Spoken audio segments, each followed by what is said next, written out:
नमस्कार, जय हिंद। आप सभी का स्वागत है। इलॉन मस्क और रशिया के बीच में हो रहा है जबरदस्त कंफ्यूजन और इन सब के बीच में जेलेंस्की जो कि यूक्रेन के प्रेसिडेंट हैं, वो कहीं ना कहीं इसमें और घी का काम कर रहे हैं इस आग में। स्टार लिंक सैटेलाइट एक कॉन्स्टलेशन है जो कि लो अर्थ ऑर्बिट में है और इसका यूज कर करके इंटरनेट का गाइडेंस सिस्टम का यूज कर करके शायद रशिया के कुछ पोर्ट्स पर हमला भी किया गया है बार बार। हाल ही में 2-3 दिन पहले भी खबर आई थी कि रशिया के कुछ पोर्ट्स में तबाही मचाई गई है और रशिया अब उसका जवाब दे रहा है। आइए समझने की कोशिश करते हैं कि ऐसा क्या हो रहा है।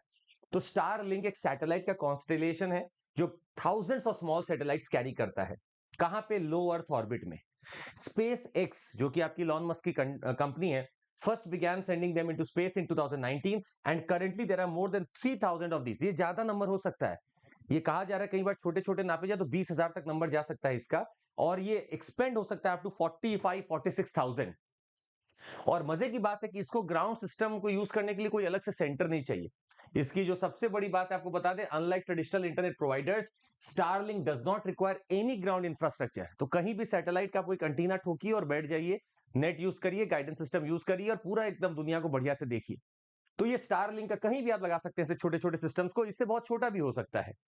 और स्पेस एक्स का ये प्लान है कि वो एक्सपैंड करेगा अपने स्टारलिंक सैटेलाइट्स को। आपसे नीचे क्वेश्चन का आंसर हम चाहते हैं, क्या भारत के पास में भी कोई ऐसा ही कॉन्स्टलेशन ऑफ सैटेलाइट्स है? अगर हाँ तो जरूर बताइएगा नीचे कमेंट करके।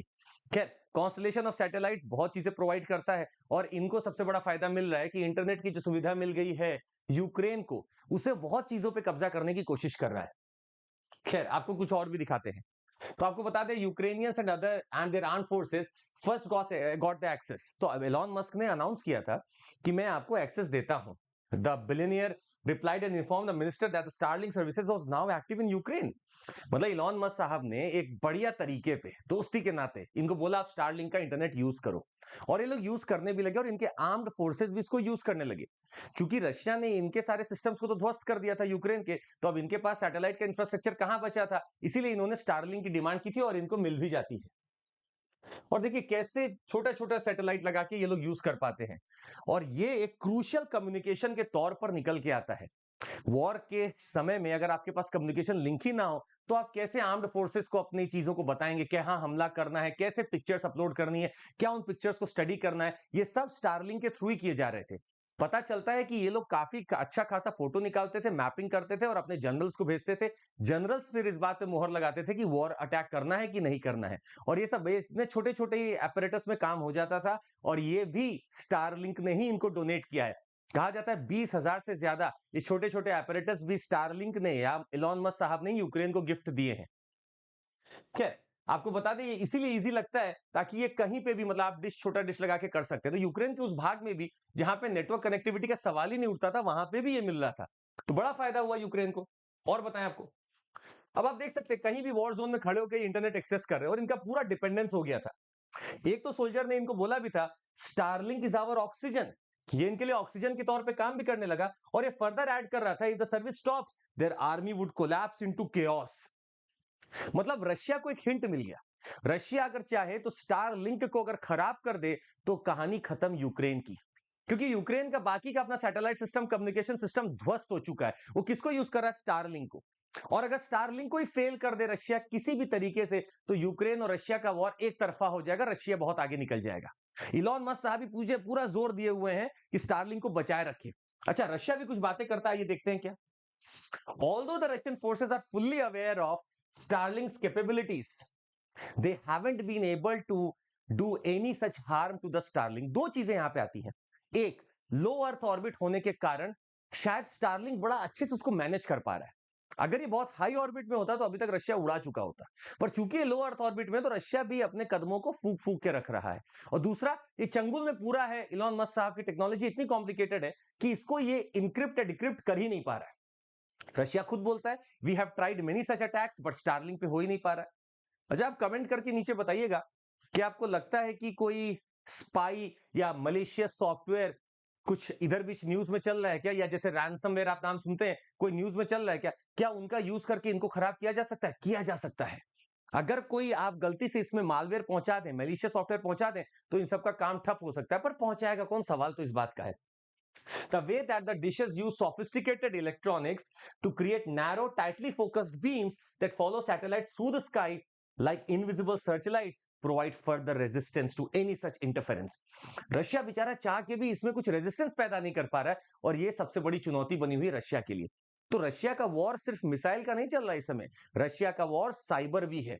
वो चाहता है इस कम्युनिकेशन लिंक को ध्वस्त कर देना, जैम कर देना, ताकि यूक्रेन बैठे बैठाए हार जाएगा। क्या थोड़ा सा और आपको हम इसके बारे में बताएंगे। अब आप समझ सकते हैं इस पूरे ऑर्बिट को, आप देखिए, अभी धरती के ऊपर आसपास अभी देखिए पूरा ये स्पेस पॉपुलेशन हो रहा है और कुछ नहीं हो रहा है। लो अर्थ ऑर्बिट में कहा जा रहा है इतने ज्यादा सैटेलाइट्स हो चुके हैं कि जब भी कोई नया मिशन किया जाता है, एक बहुत सोच समझ के जगह बनाई जाती है, ट्रैक बनाया जाता है जिससे वो निकल सके, क्योंकि लो अर्थ ऑर्बिट सबसे ज्यादा फ्लडेड है आपके। हालांकि स्पेस कम होगी, अब आप जैसे ही धरती के ऊपर चले जाएंगे तो जितना ऊपर जाएंगे उतना ज्यादा एरिया मिलेगा। आप अगर धरती के बिल्कुल अंदर की सतह पे हैं तो आपके पास कम स्पेस है, और वहां पे अगर आपने फ्लड कर रखा है सैटेलाइट्स को, तो स्वाभाविक सी बात है बहुत ज्यादा डेब्री भी बन रहा होगा। डेब्री का मतलब वो सैटेलाइट जो डिसफंक्शनल है वो भी वहीं पे घूम रही है। अलग अलग एजेंसी ने अपना स्पेस डेब्री प्रोग्राम तो चालू किया है। आप नीचे कमेंट करके बताइएगा कि कौन ऐसी कंट्री है जिसने स्पेस डेब्री का बढ़िया काम चालू किया है, और भारत कुछ कर रहा है कि नहीं कर रहा है, ये भी आप कमेंट करके बताइएगा। खैर, आपको यहां बता दें कि स्पेस डेब्री और पूरे स्पेस सैटेलाइट्स फ्लड किए हुए हैं। चालू कब होता है देखिएगा। The first Sputnik satellite was launched into space in 1957 and some 8500 satellite launches have followed since. The experts are really worried about that कि अगर स्पेसएक्स यहां पे 42,000 सैटेलाइट ले जाएगा तो आज जो हालत है वो सोचिएगा। स्पेस एक्स अगर 42,000 सैटेलाइट्स अगर यहां पर रख दिए गए तो लो अर्थ ऑर्बिट का क्या नजारा होगा, आप समझिएगा। इससे रिस्क सिर्फ सैटेलाइट को नहीं है, इससे रिस्क हमें भी है, क्योंकि स्पेस डेब्री जब गिरने लगता है वो कहां गिरेगा, आउट ऑफ कंट्रोल होके, किसी को नहीं पता है। लैंड पे गिर जाए, पानी में गिर जाए, किसी को नहीं पता है। It can even harm the life. क्या थोड़ा सा और आपको इसके बारे में बताना चाहेंगे। तो रशिया यूक्रेन का जो कॉन्फ्लिक्ट चल रहा है उसके बीच में कुछ और भी नई चीज आई। रशिया ने बोला कि मैंने एक बढ़िया सा वेपन बना रखा है। अभी हालांकि क्या हुआ, अभी हालांकि जो पोर्ट्स पे हमला किया गया है यूक्रेन ने, जो रशिया पे किया है, तो यूक्रेन ने मस्क साहब को फोन किया कि सर हमें एक्सेस दे दो स्टारलिंक का। Elon Musk denied this time. Elon Musk ने कैटेगोरिकली बोला prevented Ukraine from using Starlink. ये रिपोर्ट्स आई थी कुछ। हालांकि रशिया को पूरा विश्वास है कि उन्होंने कर रखा है, परंतु जो रिपोर्ट्स आ रही हैं वो कह रही हैं कि he prevented Ukraine from using the Starlink. और काफी एस्केलेशन तब से चल रहा है। आपको कुछ चीजें और इसमें बताना चाहेंगे हम। Russia says that its new EW system can kill satellites at an altitude of 36,000 kilometre. अब ये तो लो अर्थ ऑर्बिट में ही है। अगर आप स्टारलिंक का बात करेंगे तो लो अर्थ ऑर्बिट में ही है। अभी क्या आपको डिस्टेंस अभी बता देंगे। पर Russia now claims that it has developed such technology कि 36,000 किलोमीटर तक का भी कोई सैटेलाइट है तो उसको जैम कर सकता है। Such technological interference this Russia has now developed. अभी कब कारगर होगा पता नहीं, पर ये रिपोर्ट आई थी 2023 के अप्रैल में। According to a recent report by the state-owned media outlet RIA Novosti, Russia claimed to have developed an electronic warfare EW system that can jam satellites in geostationary orbit at an altitude of 36,000 kilometre also. तो lower orbit तो बहुत नीचे रह गया। अच्छा, और आपको बता दें कुछ चीजें जो हमारे पीटी के लिए बड़ी इंपॉर्टेंट होने वाली है। अगर आप लो अर्थ ऑर्बिट को देखते हैं एलईओ, तो इसका रेंज आप समझ सकते हैं 400 से लेके 1000 किलोमीटर तक अबव द अर्थ सरफेस।